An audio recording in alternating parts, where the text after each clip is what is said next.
자, 주요 뉴스를 깊이 있게 분석해보는 라이브 플러스 이어가겠습니다.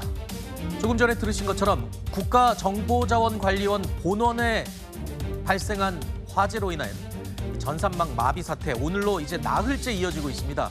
자, 이번에 불이 난 국정자원이 도대체 어떤 역할을 하기에 구청, 주민센터, 옛말로 치면 동사무소죠.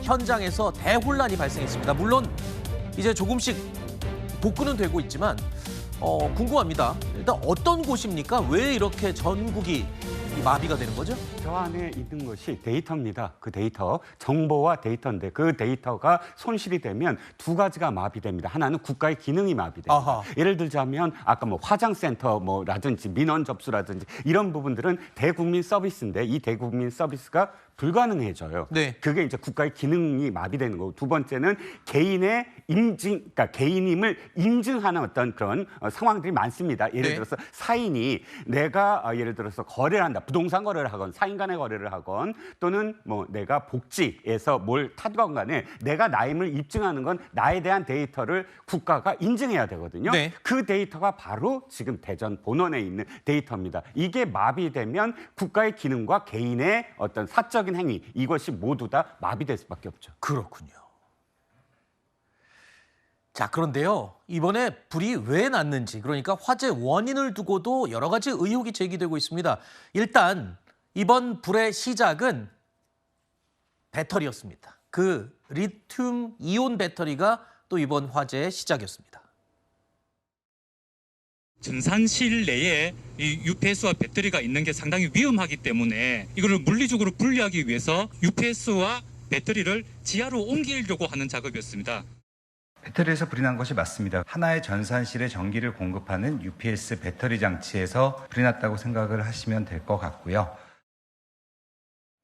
자, 일단 직접적인 화재 원인은 노후된 배터리에서 발생한 불입니다. 그런데 이 불이 배터리 자체 문제였을지 아니면 작업자의 과실 문제인지도 이제 정확하게 밝혀내야 할 부분인데요. 최근에 전기 자전거나 전동 킥보드뿐만 아니라 전기 자동차, 배터리로 인한 화재는 굉장히 잇따라서 발생했습니다. 그렇기 때문에 정부의 이렇게 중요한 정보센터라면 이런 것들에 대한 아주 면밀한 주의가 필요하지 않았겠습니까? 네, 맞습니다. 그렇기 때문에 1차적으로 불이 발생한 지점은 그 리튬이온 배터리인 게 맞기 때문에 이게 노후화의 원인이 있는 것이 아닌가라는 진단이 1차적으로는 나오고 있습니다. 네. 기본적으로 이번에 화재가 발생한 배터리 같은 경우에는요. 2012년도에서 2013년도에 제작이 되고 생산이 됐기 때문에 이미 내구연 한 10년을 한 1년 정도 지난 그런 배터리이기는 한데요.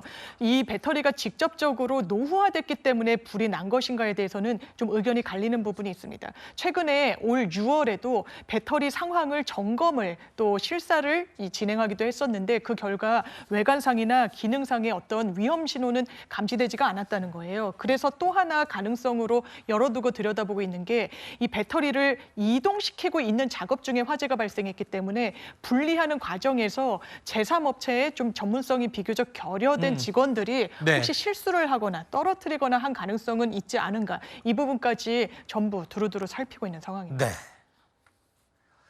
이 리튬 이온 배터리, 우리 일상을 아주 편리하게 해주는 장점도 있지만 잇따라서 화재가 발생하는 원인이 되고 있기 때문에 정말 불안합니다. 올해 초 에어부산 여객기 화재부터 지난달 2명의 목숨을 앗아간 마포구 아파트 화재까지 모두 리튬 이온 배터리가 화재 원인이었습니다. 자, 이렇듯이 위험성이 아주 큰 이 리튬 이온 배터리, 과연 이 나라의 중요한 데이터들이 보관돼 있는 곳에서 이걸 써도 되는 건지, 또 다른 대안은 없는지 전문가에게 물어봤습니다.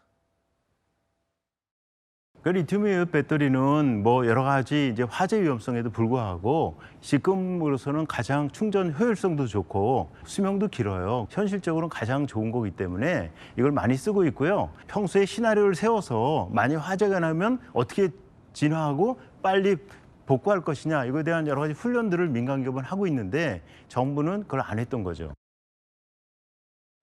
자, 결국에는 민간 기업들은 지금 리튬 이온 배터리에 대한 위험성 때문에 여러 가지 대비책을 마련하고 훈련도 하고 있는데 정작 정부는 이런 게 좀 부족했던 게 아니냐 이런 지적이거든요.